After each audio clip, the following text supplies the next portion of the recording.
Good morning mga kaibigan, mga ka-TUI friends. Magandang umaga po sa ating lahat. Sa mga bagong kaibigan dyan, binabati ko po kayo ng isang magandang umaga. Siyempre, good morning sa aking mga followers, sa lahat ng mga subscriber ng aking YouTube channel, sa mga followers ng aking Facebook page. Same account lang po mga kaibigan, TUI friend.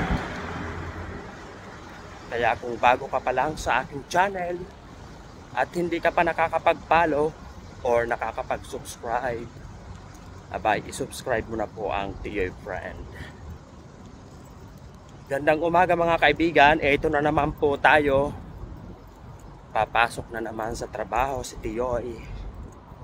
Araw-araw, ito lang ang gawain natin lagi. Lagi tayong naglalakbay, naglalakad patungo sa ating work.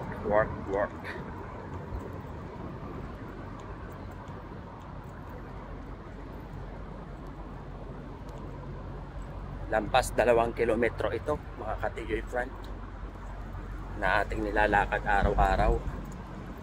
Kaya kung ating pupuntahin sa loob ng 9 years na aking paglalakad, siguro narating ko na ang Pilipinas. Mahaba-haba na rin lakaran ito, 9 years. Siguro lampas pa sa Pilipinas ang ating narating. O siya mga kaibigan, kumusta? Nag-almusal na ba kayo? Nananghalian na? Or gabi na ba dyan sa inyo? Saan mang nakakarating ang aking pangungumusta? Abay, kumusta po kayong lahat? Ingat-ingat. Tayo ay magsisimula pa lang sa ating trabaho. Naglalakad na si TUI friend papunta sa ating warehouse. Medyo maalinsangan na mga kaibigan. Mainit. Lakas na ng init dito. Naglalagkit-lagkit na yung aking katawan sa pawis-pawis. Siyempre, kailangan meron tayong towel sa likod dahil pawisan na ang ating likod mga kaibigan.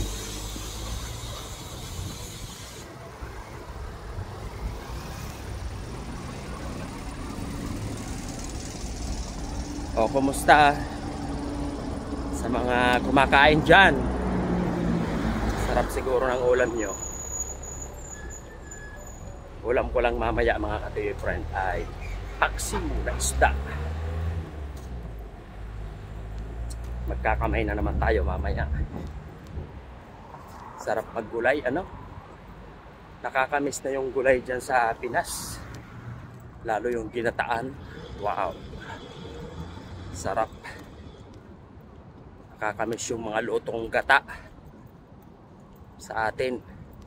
Tsaka yung paksiw na isda. Namimiss ko na yung mga pagkain Pinoy. Lalo yung Bicol Express. Wow.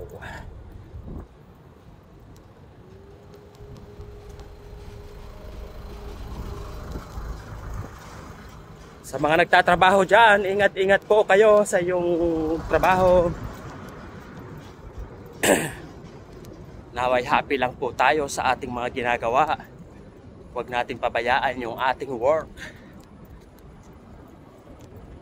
Mahalin natin yung ating trabaho para hindi tayo masira sa ating pinagtatrabahuan, di ba?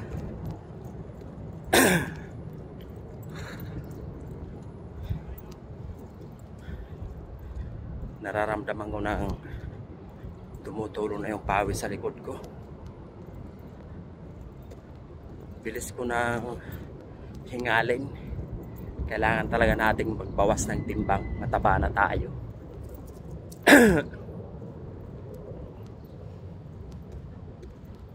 Buti nga at meron ding tayong nalalanghap na kunting sariwang hangin, mga kaibigan. Balanse lang yung klima na ating nalalanghap. Kunting hangin at mainit-init. So tamang-tama din tong exercise sa ating katawan habang tayo naglalakad. So nakapag-exercise na rin tayo papunta sa ating trabaho bago magsimula.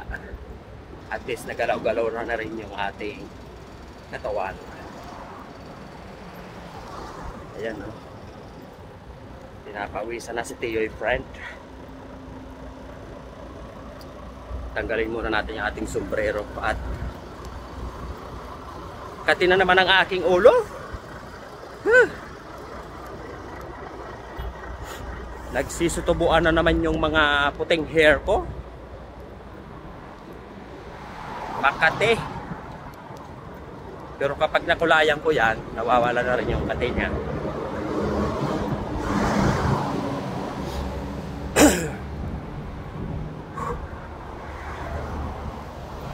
Medyo hinihingal-hingal na tayo sa ating paglalakad. Wala pa tayo sa kalahati. Mararating din natin yan, mga kaibigan. Kailangan lang natin ang tiyaga, pagtitiis. Dahil kung wala tayong tiyaga, abay, wala rin tayong mailalaga. Diba? Kailangan taga natin yung sakripisyo at may kasamang pagmamahal para sa ating trabaho. Hindi lahat ng bagay ay makukuha natin sa madali. Kailangan talaga maghirap tayo. Kailangan talaga magtiis tayo para makamit natin yung ating kailangan sa buhay, makamit natin yung ating gusto nating makamit para sa ating kinabukasan.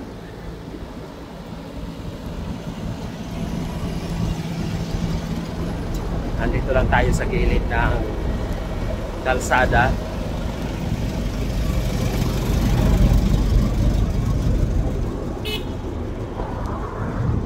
Medyo marami-rami na rin yung dumadaang mga sasakyan. Kaya lagi lang tayo tumitingin sa ating pinagdadaanan habang tayo ay nagbibidyo.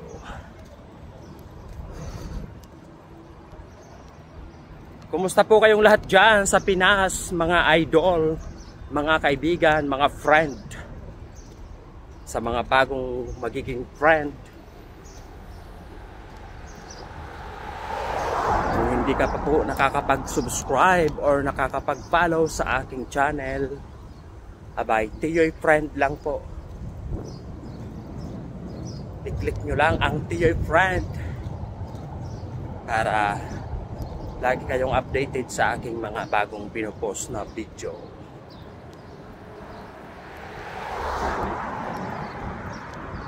Malapit na tayo magkalahati, mga kaibigan. Kaya pagdating natin doon, iinom naman tayo ng pang-almusal. Mainit na kape. May baon tayong tinapay. Tsaka itlog na nilaga. Diba?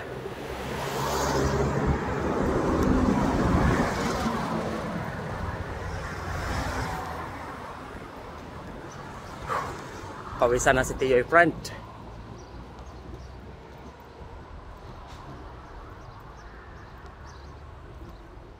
O siya mga kaibigan.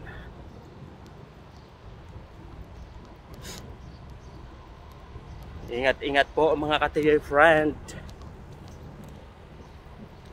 Ingat sa ating mga gawain, sa ating trabaho. Ingat-ingat po sa ating lahat. Thanks for watching!